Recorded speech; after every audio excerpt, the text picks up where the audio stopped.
Hey guys, how you doing? Welcome back. Hope you're having a fantastic day. Another strange thing in the game. Stranger Things. This game has become Stranger Things. It is called a Nurgle. And it's driven by Orlag. It is the Nurgle driven by Norlag. Orlag. Ay. Welcome back. You guys got one? Let's see how it does, guys. Interesting skin. I like the kind of, looks like someone spilt some fluorescent paint on it. So there is that. The Nurgle. Tier 8. British. You could hear the British commander. Driven by Orlag. From the Box 2N clan. Shout out to you guys in East. Wargaming said, no, that shot does not exist. Let's see how it does. Reload time is average. It's not fast, it's not slow, it's average. Let's see, I'm not even going to check the... Okay, we'll check the alpha. Let's check it. It's a 252 pen, 350 alpha. 1,000 meters per second shell velocity, which is good. And forgot to shoot. Oh. The armor was not hit. He hit the side of an AT-7, but the armor was not hit. 350 alpha, this kind of reload, it seems... Oh, right through the T-150. He's shooting a tier 6. Low rolled on the Russian tier 6 tank. And did not penetrate... Well, it says armor not hit, but I guess it hit the gun mallet. What's the other? 215, 350. So it's another one of those tanks.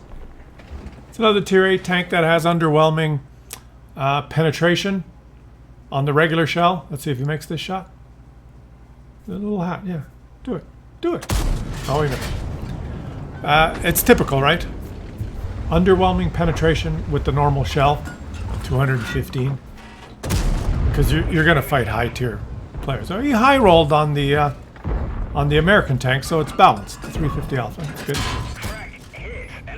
He high rolled again on the American tank. And the guy's back down. And he right through there. Oh, yes, he high rolled on the other British tank. He only low rolled on the Russian tank. Strange. Armor was not penetrated. That's good. This poor AT-7 is outclassed by this one. Oh, the gun's damaged. Okay. Boom.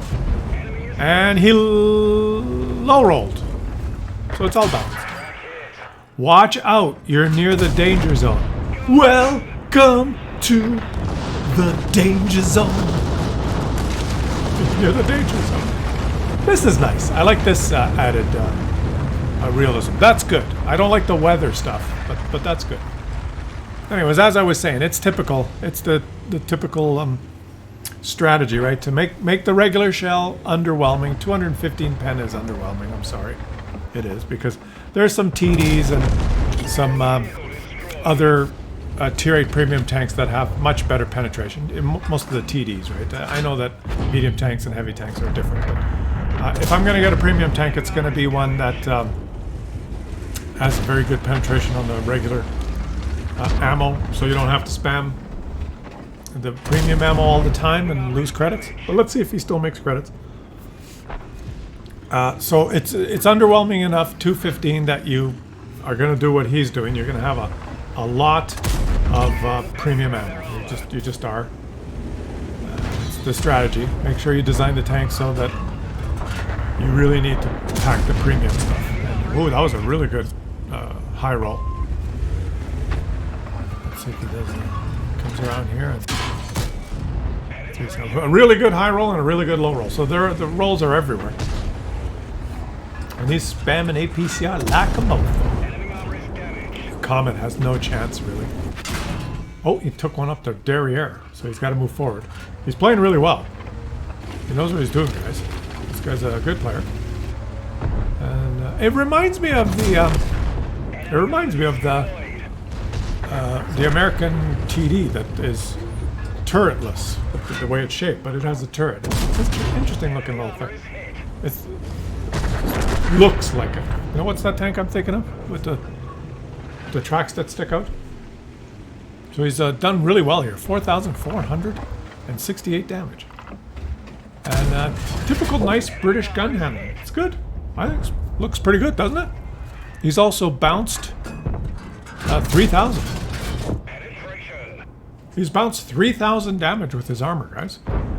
So, oh, that missed. But he is, you know, he's fighting tier 7s and 6s. Right? It's new. He's fighting tier 7s and 6s.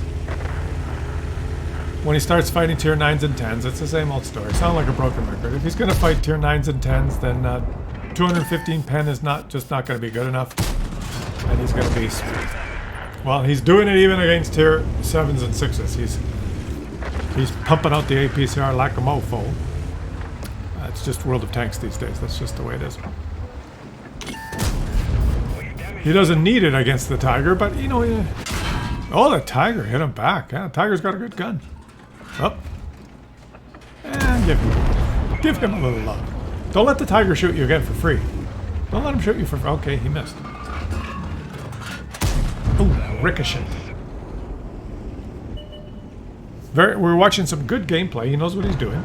And he's shot all his premium ammo.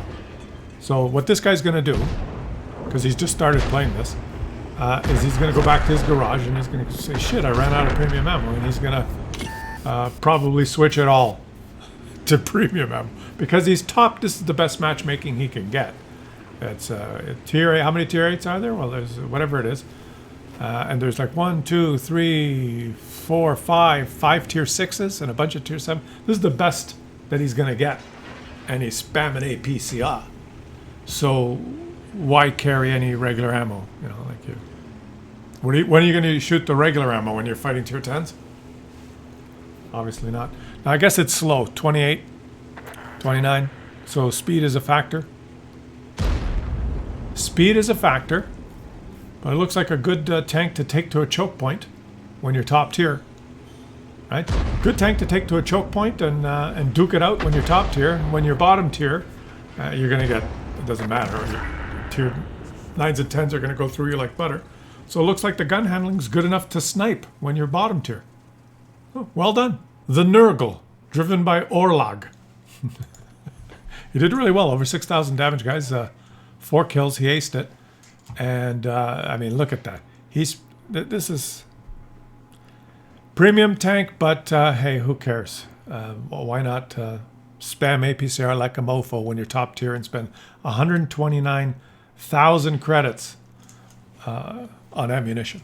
Let's watch another relatively new tank, the Grom. It's a Grom. It's not really new, but, you know, it's a new name, Grom. And this is more typical matchmaking. Tier 8, he's fighting tier 9s. A lot of tier 9s. 1, 2, 3, 4, 5, 6, 7. 7 tier 9s and all tier 8s.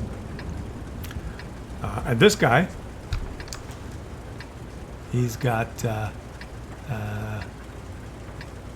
272 pen. 272 pen and 800 damage. 200 to 800, depending on distance. And then the other is 296. He's only got 6 of those.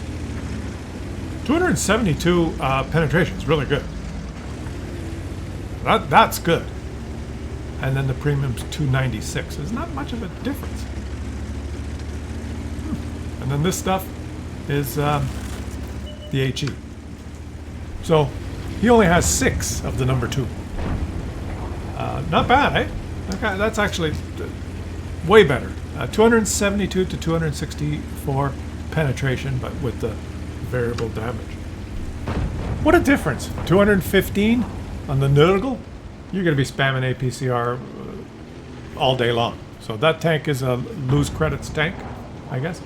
And a little bit of strategy there by Wargaming, because they know that the British people are very addicted to this game, and they have a very a following of of Brits that will buy every British tank, right? And promoted by a popular British streamer. Right? They'll even buy a turtle because it's British. So well, they can make if the penetration on that the Nurgle, if they made the regular ammo penetration like 5. Regular ammo penetration 5, premium ammo 350. Everyone would buy it. They'd say, oh, okay, well, so I have to just shoot the other one. Okay, it'll cost me 200,000 credits a game. Okay. Cha-ching! That's just the way it is. This one, though, does he have them mapped the other way around? Either way, these two, not much difference between those two ammos. 296. 1600 meters shell velocity, 272, 1400 meter shell velocity. I mean, both shell velocities are good. Both, almost no need to shoot number 2. That shell velocity, 1600, is primo. That is incredible. It makes such a difference when you're sniping. It does.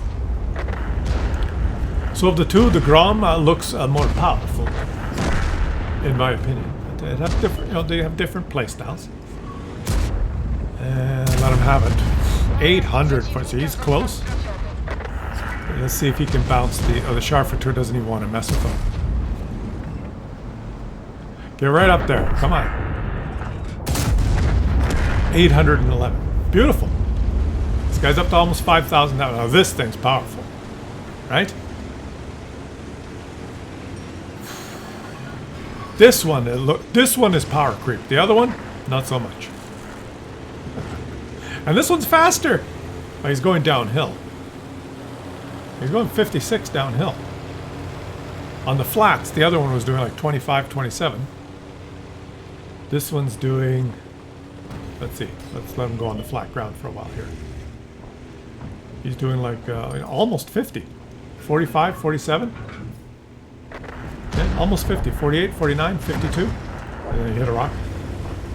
It's almost twice as fast. It's almost double. Right? If one's doing 25 and the other one's doing 50, remember mathematics, right? You don't say 50 to 25, so it's half. 25 is half as much, so it's half faster. It's 50% faster. It's not. You gotta go the other way. You gotta go, this one's 25, 50 is double 25, it's 100%. The other one's 50% slower, this one's 100% faster. How does that work? Is it like those white circles that he talks about? I know, math is hard. I've probably confused some of you. How could that one be 50% slower if this one's 100% faster? That doesn't make sense. It makes complete sense. And it makes complete sense. That's how mutual fund companies and investors lie to you to make you think that they're really smart, right? They can take over your portfolio and lose 50% of your money, right? And then, like the next month, they'll make 50%. They'll say, oh, see, we lost 50% one month. And then the next month, we made 50%, so we're even. No, you're not even. You're down 25%. You get that? Does anyone get that? If your investment advisor sends you your monthly statement and you lost 50% of your money, you go, oh, shit. Then the next month they send the statement. They say, well, this month you made 50%. You go, oh, okay. Whew, whew. Well, how come I have less money? You make too much money. That's what they're telling you, right? Because a Chinese tank just drove by. So. Well, you make too much money. That was my friend Steven always said that to me. At work, he would always tell me that. Because I used to like to buy ties. I'm not kidding. I used to work in an office, and I used to like ties. I always had different ties. I would get them at like cheap places, but but I always like to have different colorful ties. And every time I came in, I would be wearing a new tie. And my friend Steven, I love the guy. We used to go for lunch all the time. He was Chinese, and I'd come in and I have a new tie. And the first thing he'd say every morning when I came in with a new tie, he goes, "Oh, you have a new tie. You make too much money." That was hilarious because he wore the same clothes every day. Anyways, that's an aside. Did you figure out that mathematics? Okay, so you start with $100, right? and then your investment advisor sends you your statement. You lost 50%. You went from 100 to 50. Lost half your money. You're really pissed off. Then you get your statement the next month. You have 50 bucks. A guy says, well, we made 50% this month. Oh, whew, that's good. What's 50% of 50? 25. So you got 75 bucks. You're still in the hole, right? Then 75 bucks, you make another 10% the next month. You only made 7.5. You're up at 82.5. You're still down. That's why all these, when they advertise rates of return and stuff, it's all manipulated nonsense, right? People can't do math. The other thing they do is they just change the goalposts. Right? They say, well, the Dow is up this much over this. I don't know. Why are we getting in this conversation? If you're still listening, you're probably interested. The Dow is up. Look at the graph over the last 40 years. It's, this is what it's done. If you had bought here, you'd be here. Well, no, you wouldn't. It's lies, right? Because the components of the Dow, the goalposts, so to speak, have changed. And they continue to change, right? This is the Dow. If you bought the Dow in 1950 and you held on, or you bought all the Dow components, you would be a gazillionaire. No, you wouldn't, because half of the Dow components from 1950 have gone bankrupt. They're gone. They just switched them. Just like recently, one of the stocks that was part of the Dow was Intel. My computer has an Intel chip. Your computer has an Intel chip. It was a bellwether electronic stock that was part of the Dow, right? Well, it's not performing very well anymore. It's the stock isn't really going up, so they've taken it out of the Dow, put NVIDIA in the Dow. Right? The Dow's skyrocketing. Well, if you had bought Intel and all the Dow, you're not skyrocketing. They just changed the components. That's if you actually plotted the Dow over time with all the actual components that were in it, the stocks that were part of the Dow throughout history, it would not have the performance that they advertise, right? It's all lies.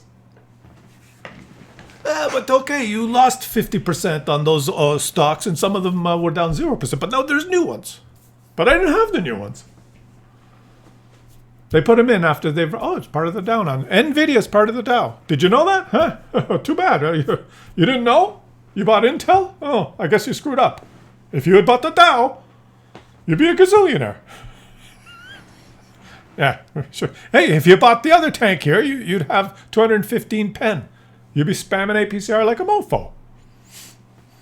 It's life. It's all a shit show. It's all just smoke and mirrors is all it is. Should we call this video smoke and mirrors? It's all smoke and mirrors.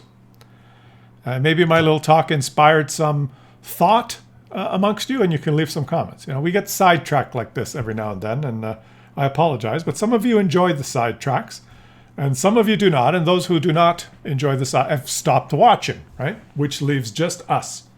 So if you're still watching, you're one of the people that enjoys the sidetracks, and I thank you for watching right to the end. And if you haven't subscribed yet and you're still watching, please subscribe. And let me know what you think of the little analysis we had there, okay? Smoke and mirrors, that's all it is. I'll catch you guys on the next one.